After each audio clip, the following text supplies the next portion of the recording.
The moment the new COO, Preston Blake, called the algorithmic compliance team bloated, Sloan Vance knew she had a front row seat to a slow-motion train wreck. She was sitting 3 chairs down from him, silently watching him drop phrases like leaner operations and agile restructuring with the grace of a drunk guy at a wedding trying to do the worm. No one laughed except him. He grinned like he just invented Excel. If you want to know more about me, my link is in the description. What no one in that glass tomb of a boardroom understood, least of all the COO in his too tight blazer and disruptor haircut, was that Sloan was the glue. 14 years, 3 CEOs, 2 FTC data harvesting investigations, and 1 internal espionage attempt later, and Sloan had outlasted them all. She didn't wear flashy cardigans or schedule innovation brainstorms, but she could read a neural network audit trail like a bedtime story. Her desk, a battleground of sticky notes and redacted printouts, each one a landmine she diffused without anyone noticing. But now, the golden boy with the corporate buzzwords was here to streamline operations, translation, / departments he didn't understand. And Sloan, who had built Vanguard Analytics' algorithmic regulatory framework from scratch, who held half the federal predictive clearance they bragged about in earnings calls, wasn't even on the invite list for the big talks anymore.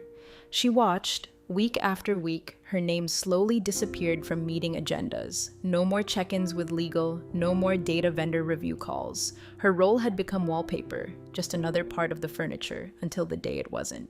Before we go any further, can I ask a small favor? If you're enjoying this, hit that like button and subscribe. Seriously, 95% of listeners forget to, and it really helps the team keep cranking out these stories. All right, back to Sloan, the slow motion implosion. It started with little things. The budget for her algorithmic modeling renewal was slashed without notice. A junior finance analyst, Reed Caldwell, was assigned to learn the ropes, which meant he spent most of the day asking where the houndstooth coffee pods were. Her quarterly predictive compliance walkthrough, canceled, rescheduled, then absorbed into operations. Sloan wasn't even told. She found out when an intern forwarded her a calendar invite with the wrong room number. Then came the layoffs, or as the COO liked to call them, role realignments. Entire departments were gutted, payroll cut in half, HR split into core HR and HR experience, whatever that meant. Every Friday, the Slack status dimmed like lights in a dying town as people fled early to beat the I-35 gridlock. The cafeteria crowd thinned, people stopped decorating their cubes. One guy, Pierce Harrington from procurement, left a stress ball and a cactus on his desk and just never came back. Still, Sloan stayed quiet.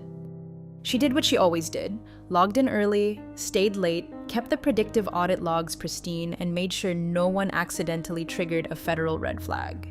Because behind the scenes, beneath the jargon and chaos, her signature was the one keeping them compliant with the FTC, the DCAA, and 3 other agencies that didn't like being forgotten. She held the algorithmic oversight keys that linked their predictive compliance neural net to federal data enclaves, maintained the internal registry that flagged biased data vendor streams before they became headlines. She'd even written the company's algorithmic bias disclosures from scratch back in 2017, after the last guy outsourced it to a freelancer and nearly landed them in a $12 million mess. But to the new COO, Preston Blake, she was just a cost center, a legacy cog in the machine, someone to be replaced by an offshore team with algorithmic capability at scale, whatever that meant in PowerPoint. He didn't even know what her badge meant. It wasn't decorative, it wasn't even internal. It was federally registered, an ID linked to active regulatory authorizations. It was the only reason the company could self-certify on government contracts without being audited every month. And Sloan, she was the only one who had it. There was no backup, no second key, but he wouldn't learn that today or tomorrow. No, Sloan wasn't going to stop the train wreck. She was going to sit quietly and let it happen. And when the crash came and everyone was screaming, "Why didn't anyone warn us?" she'd already be gone. Badge on the desk, smile on her face, and the whole damn house of cards collapsing in slow motion behind her. Because Sloan didn't need revenge. She had something better, compliance weaponized. He said it like he was delivering a punchline. "Your role's been outsourced, darling." Right there in the middle of the cost realignment review, sandwiched between a slide on free snack reductions and a joke about using interns as QA testers. The room chuckled, half out of fear, half out of habit. But Sloan didn't flinch, not when he called her darling, not when he waved his hand like he was swatting a mosquito and said, "We'll be transitioning your duties to a global partner with a more agile data footprint." She just looked at him, no blinking or reaction, and reached into her handbag. He kept talking, of course. They always do. Guys like him can't let silence breathe. "We truly value your contributions, Sloan," he continued, his voice sliding into that HR-approved syrup tone. "But our external vendor will be taking over your scope as of Monday. It's all about efficiencies, and frankly, it's long overdue." That's when she placed it on the table, her compliance badge, black plastic, laminated with a federally registered seal that none of them could interpret, and clipped to a bright orange tag that read, "Authorized Agent Designated Signatory." It didn't beep, it didn't blink, it didn't self-destruct. It just sat there, humming with silent importance like a grenade in a sandbox. The junior staffers stopped smiling. The director of finance glanced at it like it might bite. And the COO, he laughed. "Ah, that's cute," he said. "The little badge, is that your way of protesting?" Sloan looked up, deadpan. "It's not a protest, it's protocol." "Oh, come on," he scoffed. "It's just a formality.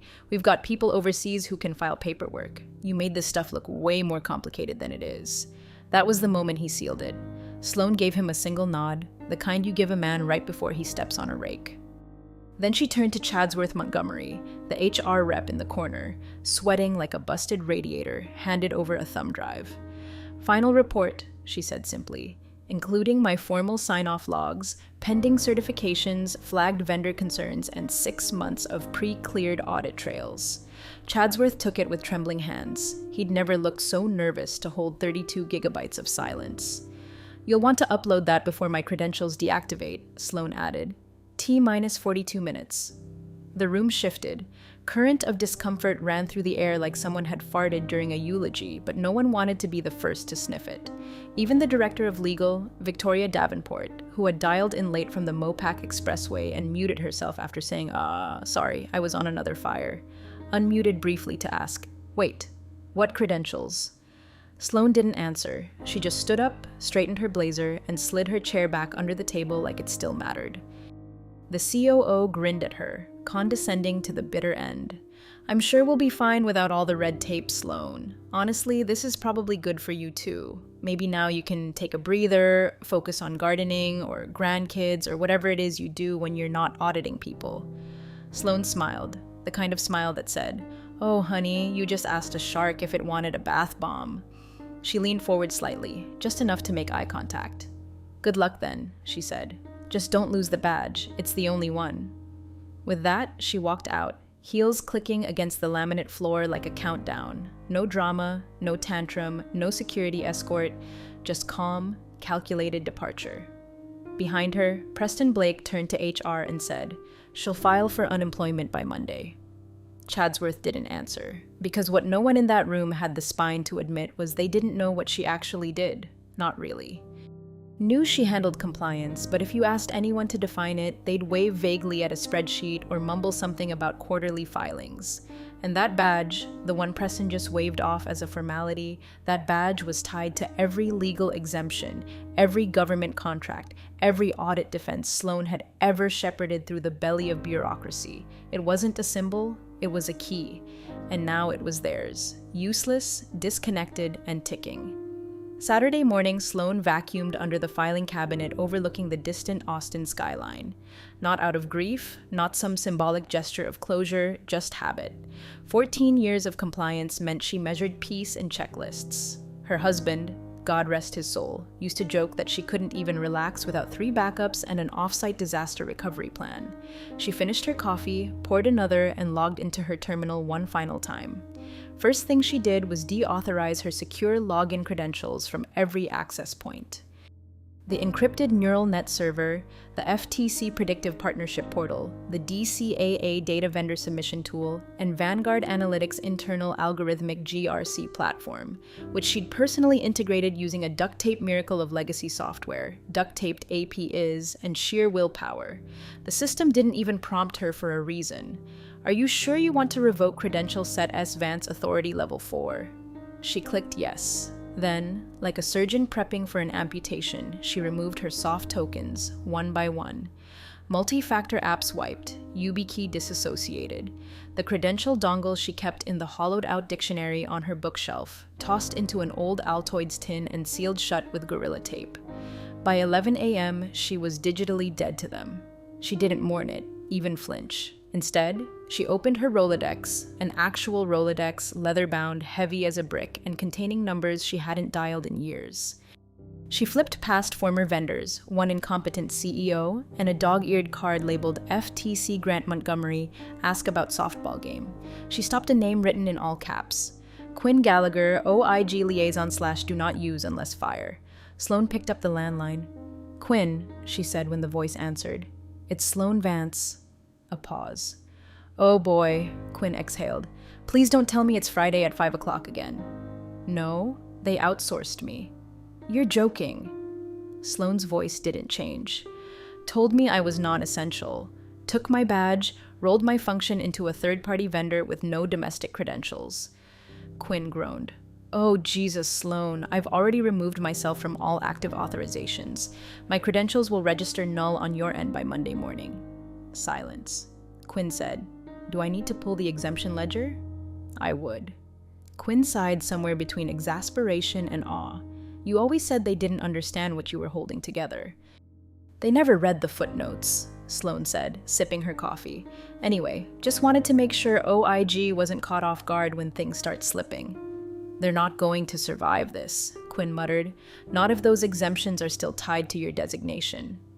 "They are, and they were."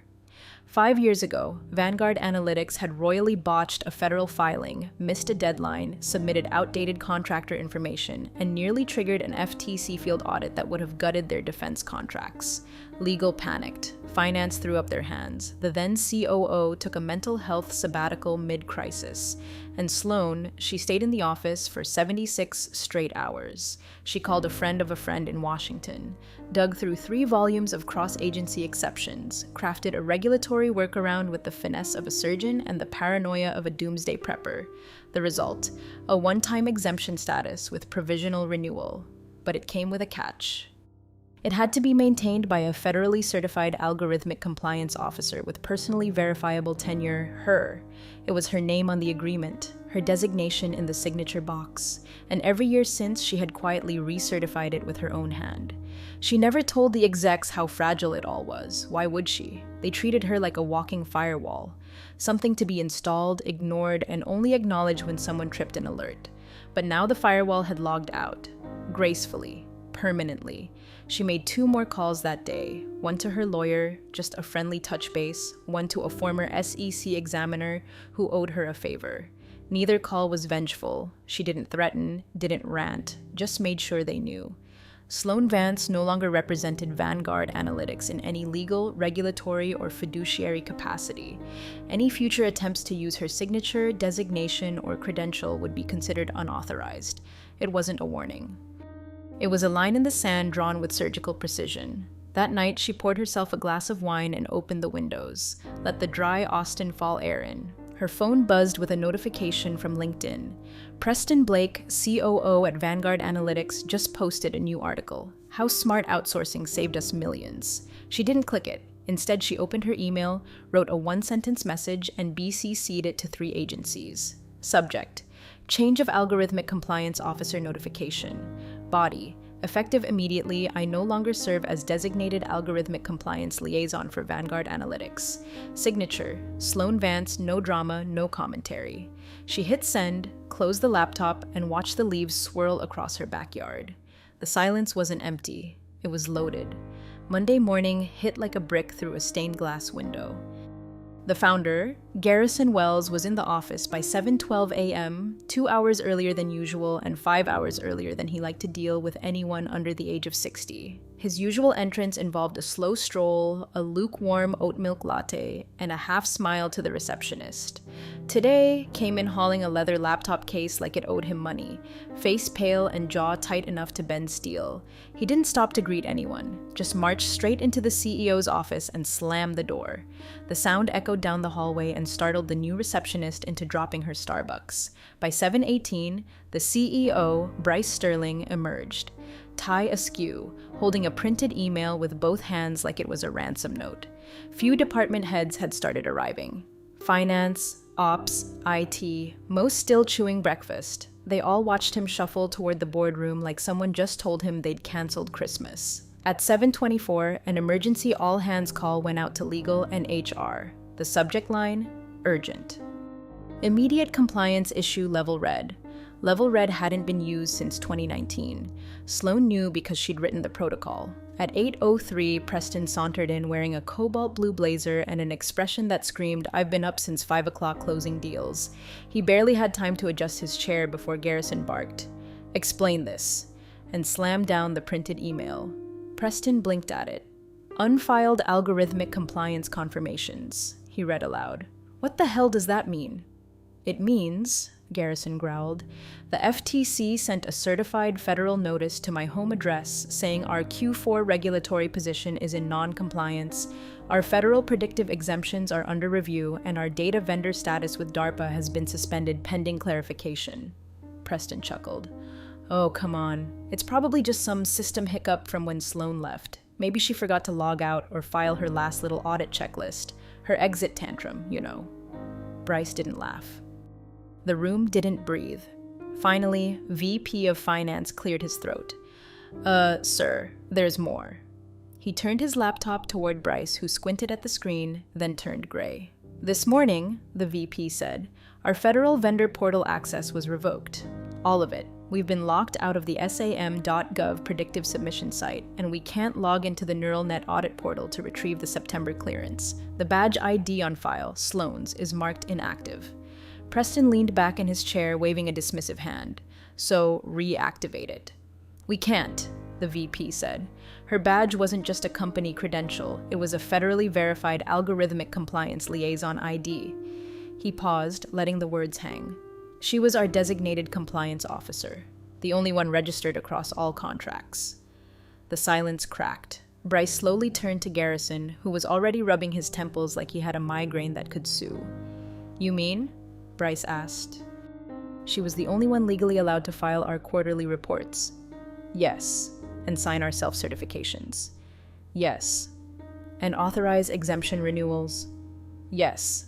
Garrison stood up so fast his chair wheeled into the wall. Why the hell didn't anyone else have that clearance? Legal finally spoke up. Victoria Davenport, who had survived 2 hostile takeovers and 1 office fire by sheer force of will. Because she told you all 2 years ago duplicating her designation would require a 6-month training program, background checks, and federal re-registration. She brought it up in the Q2 compliance review, the one you skipped to go wine tasting. Preston raised his hands. "So what? We're stalled for a day? Just resubmit her credentials and say she's still active." Victoria blinked. "That would be fraud." Garrison slammed his hand on the table. "Get her back in." "She resigned." "Then call her." Victoria didn't blink. "She's not answering. And by the way, she already filed a formal removal of designation with the FTC, DARPA, and the DCAA. As of 9:04 a.m. today, Sloan Vance is no longer affiliated with Vanguard Analytics." That was the moment it started to sink in. Sloan hadn't just left a job. She'd walked away from a nuclear reactor with the only keycard in existence, and now it was melting down. By 9:30, Chadsworth had begun calling her cell, her landline, even her old desk phone, desperately hoping she'd forgotten to file something or that maybe, just maybe, she'd swoop in for one last act of responsibility. But Sloan wasn't coming, because this wasn't her mistake, it was theirs. Preston, still clinging to denial like a life raft, muttered, "I mean, we can just tell the agencies she's on vacation or something. Buy us time." Victoria looked at him like he'd suggested hosting a bake sale in a hurricane. "The FTC doesn't do vacation time, Preston." And just like that, the veneer cracked. Garrison stared at the badge, still resting in a Ziploc bag on the boardroom table, like it might explain itself. And for the first time since he'd launched the company in his garage, he looked scared. Not angry, not annoyed, just scared. Because he was starting to understand something. Hadn't just lost a staff member, they'd lost the one person holding their legal foundation together. And they'd done it with a smirk. By 10:05 a.m., the entire C-suite was on the third emergency call of the morning, and the word compliance had been uttered more times than it had in the past 3 fiscal years combined. HR was in full meltdown mode.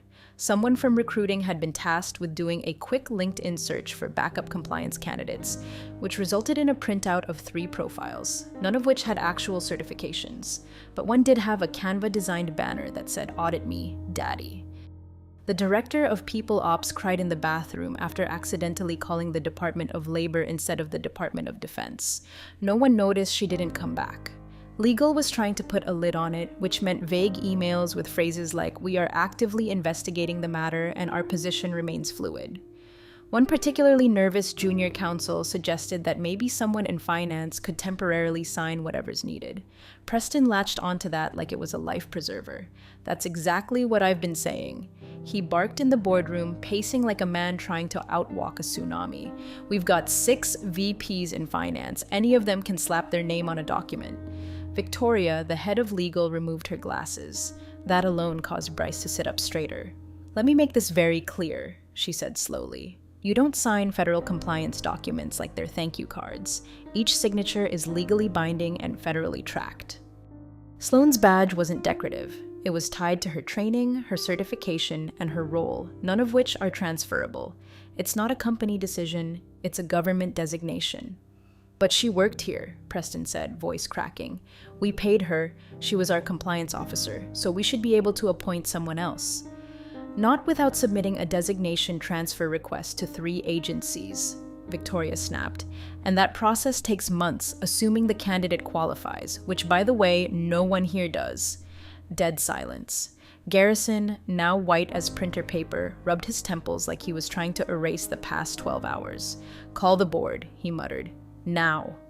At 11:30 sharp, the emergency board meeting began. It was supposed to be virtual, but within minutes, 3 board members asked for the login to be changed to video only. Nobody wanted their face associated with whatever this was. Bryce began with the usual corporate song and dance.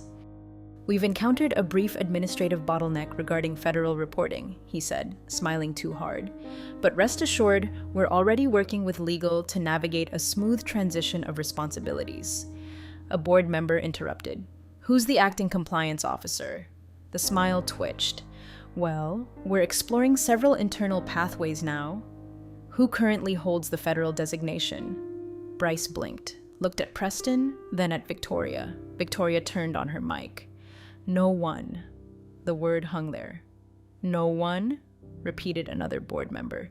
"You're telling us you terminated your only federally authorized liaison without a transition plan." Victoria's voice was cool, flat, surgical. She wasn't terminated, her role was outsourced by the COO without consulting legal or compliance. The camera feed flicked to Preston, who suddenly looked very small in his very expensive chair. One of the board members sighed audibly. "What happened to her badge?" "She turned it in," said Bryce. "Left it on the table. And you thought that was just symbolic?"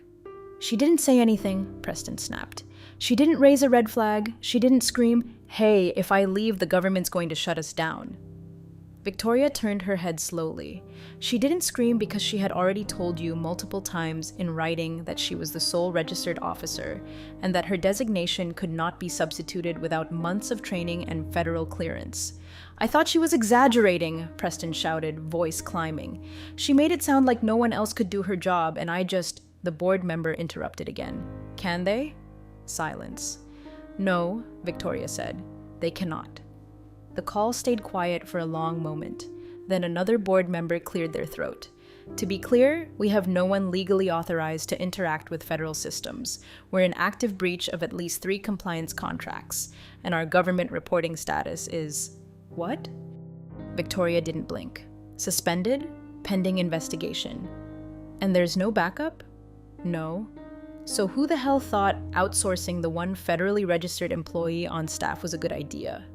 Preston tried to speak, but no sound came out. In the background, Garrison slowly sank into his chair like he was trying to escape into the carpet. Then came the real blow. Victoria spoke again, voice low and cold. And I'd recommend against assigning anyone else to file in her name. Doing so without proper authorization is a felony under federal law. The room, virtual and physical, went still, because for the first time since that smug Friday dismissal, it dawned on every person in power what they'd done. They didn't just let Sloan go. They'd pulled the keystone out of their legal architecture and expected the building to stand. Now it was swaying, cracking, and there was no one left who could hold it up. The first cancellation hit just after lunch. It came in the form of a curt email from a Tier 1 government vendor, a contractor tied to multiple high-security tech transfers. Subject line was brutal in its simplicity. Immediate hold on all active engagements, compliance breach. The email didn't mince words. As Sloan Vance was listed as the sole compliance authority on record for all joint operations and her credentials are no longer active, we are suspending all deliverables, payments, and collaboration until further notice. Please consider this a formal breach notice as per Section 4.2 of our agreement. 2:15 p.m., two more vendors followed suit. One of them had been negotiating a multi-million-dollar extension. Now, their tone had shifted from excited to collaborate to consulting legal. The CFO was summoned into the boardroom like a substitute teacher walking into a food fight. He came armed with spreadsheets, printouts, and that panicked optimism people get right before realizing they're off rope. Okay, he began, buttoning his collar like it might help him breathe. Here's the thing. Yes, Sloan's absence created a gap in our compliance cycle, but we have internal controls that can manage continuity in the short term. Show me, snapped Garrison. The CFO turned his laptop around and clicked into the neural net audit portal, or rather tried to. The screen blinked, then froze. A warning flashed. Access denied. Credential mismatch. Valid signature required S. Vance. He tried again. Same result. Then opened a different tool, the algorithmic GRC platform where risk events were logged. Another block. Then the encrypted archive of vendor contracts. Nothing. Finally, from the far end of the room, a voice spoke, quiet, barely audible over the rising buzz of panic. It belonged to Hayes Covington, a soft-spoken IT engineer most people forgot was even in the room. His badge said Systems Engineer Roman II. Sloan always called him the guy who actually knows what's going on. He cleared his throat. Sloan's badge wasn't just physical access, it carried algorithmic oversight authority. She was the root admin on our predictive audit logs, algorithmic review chains, and data trail encryption. Basically, nothing moves unless she signs it, digitally. Garrison turned to him slowly, like a man watching the floor open under his feet. You're saying she locked us out? No, Hayes said, choosing his words carefully. She didn't lock you out, she just left. The systems were built to require her validation, by design. You all approved it years ago because she told you it was the only way to guarantee integrity. She never said she was the only one with access. She did, Hayes said, multiple times in the algorithmic architecture documentation, page 3. The CFO, still clicking like a madman, pulled up the internal directory of authorized signatories.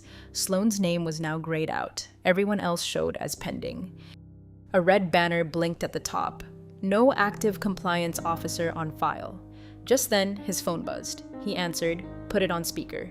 It was a vendor. Yeah, hi. So, we're trying to finalize the SOW for the March contract, but the approval portal keeps rejecting it. Says we need Sloan Vance's signature or escalation from a registered officer. Is there a workaround? The CFO glanced at the room, at the blinking screen, at Garrison, whose face was now a shade of chalk. Sloan no longer works with us, he said, voice tight. The vendor paused. Okay, so who approves it now? The silence in the room was deafening. The call ended awkwardly with the vendor saying they'd be looping in legal for guidance. By 4 p.m., procurement reported that 5 deals had stalled. At 4:20, the contracts team confirmed that DocuSign refused to complete 3 legally binding forms because they were all routed through Sloan's federally backed key. By 4:45, the Department of Defense contractor on Project Blackbird. Their message, brutal. Per our compliance terms, removal of a designated compliance officer without an immediate replacement constitutes breach. Your internal status has been flagged. We are notifying oversight partners and suspending all access effective immediately. Garrison read it twice. Then he stood, hands braced on the edge of the boardroom table like he might flip it. We can't fix this by tomorrow. Victoria from legal didn't even look up from her laptop. No, she said.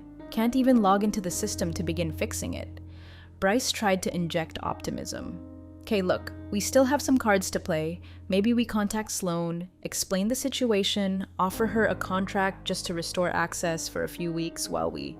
She's not answering, said Chadsworth. We've called, emailed, even had someone drop by her house. Nothing. And then came the kicker. Hayes, the quiet IT guy, pulled up a system log from 3 days ago. Just so you know, he said, Sloan didn't sabotage anything, but she did revoke her soft tokens, disassociate her YubiKeys, and scrub her biometric backups. Which means, he looked around the room, there's no going back. One final email hit Garrison's inbox at 5:12 p.m. It was from a subcontractor that had worked with Sloan for nearly a decade. The subject line read, "Who do we talk to now?" Body was one sentence. We were told Sloan had to approve that, but no one's approving anything now. Garrison closed the laptop, and for the first time all day, he didn't yell. He just whispered, "We're screwed." Garrison's office looked like a war zone by Tuesday morning, empty coffee cups, a tie flung over a lamp, and one of those fancy ergonomic chairs pushed halfway into the drywall like it had taken a punch. He hadn't slept. Could tell by the way his voice cracked when he barked for someone to print every compliance memo from the last 5 years now. He was hunched over his desk, scanning a stack of old PDFs like a man sifting through rubble, trying to find the last beam holding the house up. His assistant, eyes wide, whispered to a colleague outside the door. He just canceled his golf trip. I've never seen him cancel anything. At 9:47 a.m., his highlighter froze over one line in a 2019 document titled Memo, Non-Transferability of Compliance Controls Clarification for Executive Leadership. It was authored by one Sloan Vance. The section he'd circled twice now, once in yellow, then in red, read, Per existing federal agreement terms, the designation of Designated Compliance Officer DCO is non-substitutable without full reauthorization through the issuing agencies. The structure is intentional. It is built to prevent unauthorized substitution or fast-track delegation by corporate officers not trained or certified for federal audit systems. Any change to this designation without proper federal coordination shall constitute an immediate breach of contract. And just beneath it, in bold, this framework cannot be overridden by internal corporate policy. Executive assumption of these duties without recertification may constitute a felony under Title 18, Section 1001. Garrison dropped the highlighter. He stared at the memo like it had just insulted his mother. All this time, he'd brushed off Sloan as just another long-timer, part of the old guard, the over-prepared type who color-coded folders and overused bold fonts. He remembered this memo. He'd skimmed it, scoffed at the language, filed it away in his mental drawer labeled CYA Bureaucracy. But she hadn't written it to cover her ass. She'd written it to protect the company from people like him. And now that protection was the razor wire wrapped around their necks. By 10:06 a.m., he was storming through the hallway like a man late to his own funeral, memo clutched in one hand, iPad with contract logs in the other. He passed HR, who pretended not to notice, and legal absolutely noticed, and immediately started texting each other under the table. The boardroom door was open. Inside, Bryce was mid-laugh on a video call with investors, brushing off the previous day's chaos like a minor glitch in a well-oiled machine. Look, he said, chuckling, it's just a little paperwork bottleneck. We've got controls in place and our legal team's already engaged. It's all standard stuff, nothing out of the ordinary. Garrison walked in without knocking. Everyone went silent. Bryce looked up, forced a grin. Hey, we were just reassuring the board, letting them know things are under control.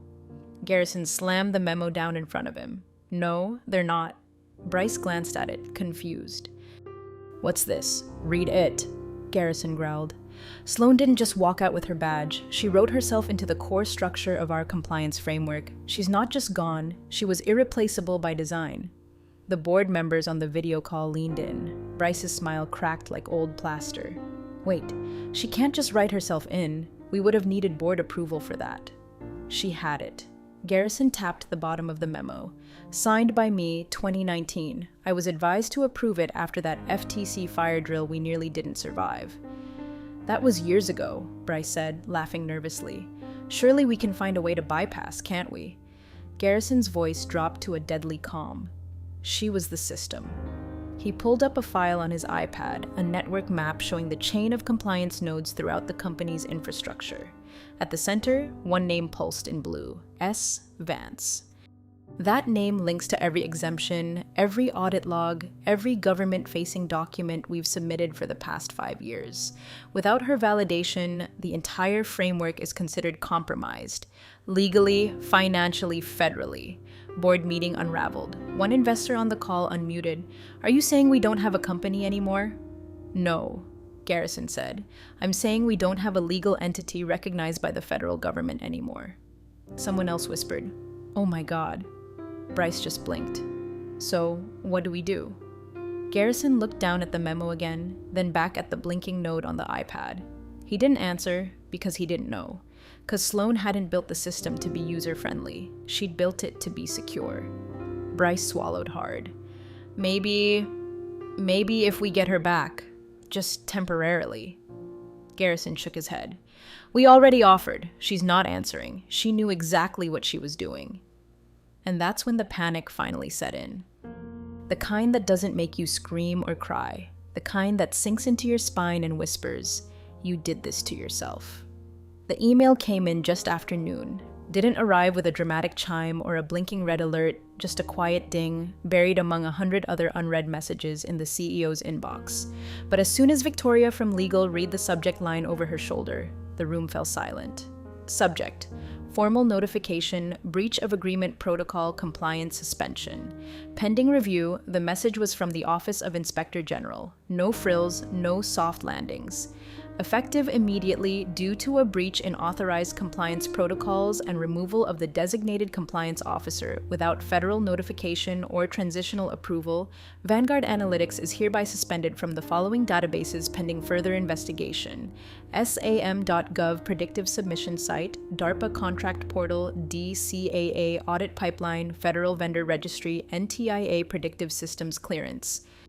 Additionally, all associated exemptions and deferred filings previously granted under designated compliance officer Sloan Vance are considered frozen. Any attempt to operate under existing federal contracts, submit new proposals, or authorize government-facing documents may constitute fraud. It wasn't a warning, it was a shutdown. Bryce read it twice, then turned ghost white. Victoria didn't say anything, just sat back in her chair and quietly closed her laptop like she was done pretending this was fixable. An emergency board meeting was called within 5 minutes. They didn't wait for coffee. They didn't wait for full attendance. They couldn't. The boardroom felt like a tomb, expensive wood paneling, flickering projector screen, and a long table full of people realizing they'd just driven the company off a cliff and tossed the only parachute out the window. Bryce stood at the head of the table, red-faced and trembling. In his hand, held up like some cursed relic, was Sloane's badge, the one she'd placed so calmly on the table just 4 days ago. No one had touched it since. It still sat in its plastic sheath with that little orange tag that read, Authorized Agent Designated Signatory. Bryce looked around the table, eyes bloodshot, voice brittle. Who did this? The question floated in the room like smoke. Board stared back, stunned. One coughed. Another pretended to check their phone. He slammed the badge down. I said, who did this? No one answered. And then Garrison stood up so fast his chair clattered back and slammed into the wall. His face was pale, his eyes locked on the badge like it was glowing hot. He stepped forward, looked at Preston, who was shrinking in his chair, and hissed, Please tell me you didn't. Preston stammered, Well, we just realigned. Department was bloated and the consultant said, Consultants? Garrison roared. You fired our only federally authorized officer because some 28-year-old in a WeWork sent you a slide deck. I thought she didn't say it didn't seem like because she knew you wouldn't understand. Victoria cut in, voice flat as a guillotine. She told you. You ignored her. You wanted someone cheaper, someone streamlined. Now we're delisted, deauthorized, probably under investigation. The room spiraled. One board member muttered, We're going to have to disclose this. Another whispered, Our stock options are toast. The head of procurement groaned, Jesus Christ, I just signed a deal with the Navy last week. And then came the dagger. Bryce looked at Victoria. Can we reverse it? Get her back in. Just long enough to sign the exemptions. Victoria didn't answer right away. Then she opened her laptop, pulled up a file, and spun it around. Sloane's formal disassociation letter. Effective immediately, I no longer represent Vanguard Analytics in any compliance, regulatory, or fiduciary capacity. All certifications tied to my designation are hereby considered null. I have notified relevant federal bodies of my removal. Signed, time-stamped, already acknowledged by 3 agencies. Victoria looked up. She made sure there's no door left to knock on. Badge still sat on the table, lifeless. But now, everyone finally understood what it was. It wasn't ceremonial. It wasn't just plastic and laminate. It was the keystone, the thing keeping the entire structure from crumbling, and they tossed it aside like a gym membership card. Garrison slumped into his chair. No more yelling, no more bargaining, just silence and the badge, cold, still, sitting there like it had been waiting for this moment all along. Collapse didn't come with a bang. It came with a cascade of failed logins. By 7:42 a.m. Wednesday morning, the company's internal compliance portal had locked out every active user. Attempts to access the audit trail returned a system error. Signature authority not found. The encryption keys Sloane had held, keys embedded in every certification, every contract, every exemption, were now ghost data. Not deleted, just unreachable. Systems were intact, but the gatekeeper was gone. By 8:10, Treasury froze incoming government payments, flagged for non-compliance due to invalid signatory authority. Vendor portals flagged Vanguard Analytics as inactive. The DARPA dashboard labeled them delisted pending investigation. One by one, the systems that had hummed quietly in the background for years now blinked red. By 9 o'clock, finance confirmed the worst. 6 federal contracts had entered automatic breach status. The funding attached to each frozen, and then the emails started from contractors, from government liaisons, from watchdogs, and oversight reps. Each one asking the same question in varying shades of polite panic. Who is your acting compliance officer? There was still no answer. At 10:32 a.m., Preston went live on an internal company town hall. His face was tight, voice clipped. Behind him was a tasteful bookshelf no one believed he actually used. Let me be clear, he said. This is a transitional hiccup. The systems Sloane built were overly complex. We've inherited a mess, but our team is already working on a permanent fix. And while it's regrettable that she left without notice or consideration for the wider team, He didn't get to finish. Because at that exact moment, Victoria from legal disconnected him from the stream. Not a glitch, just quiet, deliberate termination. She walked into the war room and set a thick binder on the table, the words Internal Risk Response Legal only stamped across the top. No more spin, she said. Sloane did nothing wrong, she didn't sabotage, she didn't break contract. She gave notice. She deactivated her access legally, and she told us multiple times that her role was non-substitutable. The room was quiet. Trying to smear her publicly, Victoria continued, wouldn't just be unethical. It would trigger defamation clauses tied to her federal agreements, which would in turn trigger even more federal oversight. Preston went quiet after that. No more town halls, no more press blurbs, just a rapidly shrinking LinkedIn presence and the faint smell of sweat in the boardroom. By noon, 6 board members had requested emergency legal counsel. One had already started pulling out of his equity agreement. CFO tried logging in again. Nothing. The procurement director reported that 2 more defense contractors had withdrawn overnight, citing compliance volatility. The head of HR resigned at 3:04 p.m. And at 3:47, in an office with the blinds drawn, Garrison stared down at his phone, thumb hovering over the call button. He didn't want to do it. He shouldn't have had to. But there was no one left to call. He tapped her name. It rang once again, then to his surprise, it picked up. Sloane, he said, voice quiet. A pause. Yes. She sounded calm, unmoved, like she already knew exactly what was coming. Garrison exhaled. I won't keep you. I just need to know something. Another pause. He swallowed, then asked, Did you disable the core? On the other end of the line, Sloane was silent. Then softly, with just the faintest smile in her voice, she replied, No, I just took my name off it. Click. Was it no threats, no begging, no deal, just the quiet confirmation that they hadn't been running a system. They'd been running her. She had been the encryption key, the compliance map, the legal shield, the audit trail, the voice the government actually trusted. The only person in the entire building who understood that control isn't about noise, it's about structure. Quiet, invisible, indispensable structure. And they outsourced it for a quarterly bonus.